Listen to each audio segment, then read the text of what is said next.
Voting हुई थी और हम लोगों की सीटों की संख्या बढ़ी थी। तो ऐसे में आज मैं ये मानता हूं जिस तरीके से प्रोकम्बेंसी है, जिस तरीके से डबल इंजन की सरकार के ऊपर जनता का विश्वास बढ़ा है, भाई जो ये दावे कर रहे हैं उनको एक बार के लिए मैं 2010 भी याद दिलाना चाहता हूँ।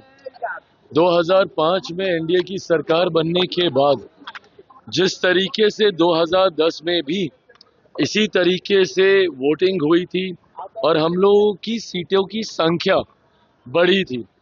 तो ऐसे में आज मैं ये मानता हूं जिस तरीके से प्रोकम्बेंसी है, जिस तरीके से डबल इंजन की सरकार के ऊपर जनता का विश्वास बढ़ा है, पिछले 1 साल से मेरे प्रधानमंत्री जी ने जो निरंतरता में बिहार आकर बिहार और बिहारियों के लिए योजनाओं को समर्पित करने का काम किया, इसने विश्वास बढ़ाया है हमारी डबल इंजन की सरकार के ऊपर।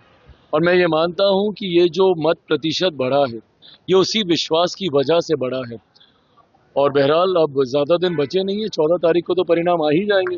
बट जो फीडबैक हम लोग के पास आ रहा है, जितने सर्वेस, जितने रुझान हम लोग के पास आए हैं, इस बात में हम लोग को कतई कोई संदेह नहीं है कि आउट ऑफ 121 सीट्स हम लोग 100 सीटें, 100 के आसपास की सीटें हम लोग बहुत आराम से जीत रहे हैं। मैं खुद अगर अपनी सीटों की बात करूं, 14 सीटों पर हम लोग चुनाव लड़ रहे थे, मैं मरौड़ा को भी उसमें जोड़ रहा हूं, जिसमें निर्दलीय प्रत्याशी को एनडीए ने अपना समर्थन दिया।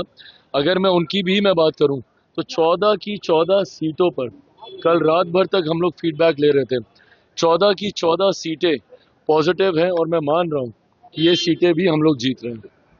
आज तेजस्वी यादव ने विजय सिन्हा का वीडियो ट्वीट करके कहा है, उन्होंने कहा है कि 14 नवंबर को ईवीएम की बिल निकलने वाला है।